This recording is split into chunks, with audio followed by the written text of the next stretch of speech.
अस्सलाम वालेकुम, मेरा नाम हर्बलिस्ट अली सुलेमान है। ऐसे लोग जिनका दिमाग सुस्त रहता है, हर वक्त नींद और गनूदगी सी रहती है, दिल करता है कि सोए ही रहें, कोई काम काज ना करें, इस वजह से वो बहुत परेशान हैं।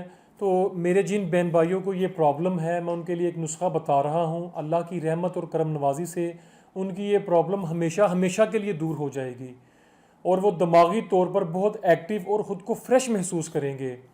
नुस्खा नोट फरमाइए। मगज़ बादाम 11 दाने, खशखाश 1 टेबल स्पून, तुख्मे काहू, ये सफ़ेद रंग के बीज होते हैं जो कि पंसारी से बासानी मिल जाएंगे, 1 टीस्पून। इन तीनों चीज़ों को आपने अच्छी तरह सरदाई की तरह, जैसे आप सरदाई बनाते हैं, उसको अच्छी तरह ब्लेंड कर लें।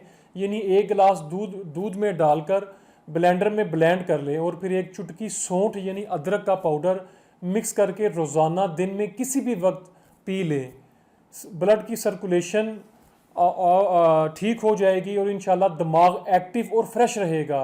इस वीडियो को ज़रूर शेयर कीजिए और ख़ुद भी इस्तेमाल कीजिए और दूसरों को भी मशवरा दीजिए। अपना बहुत ख्याल रखिए। अल्लाह हाफिज़।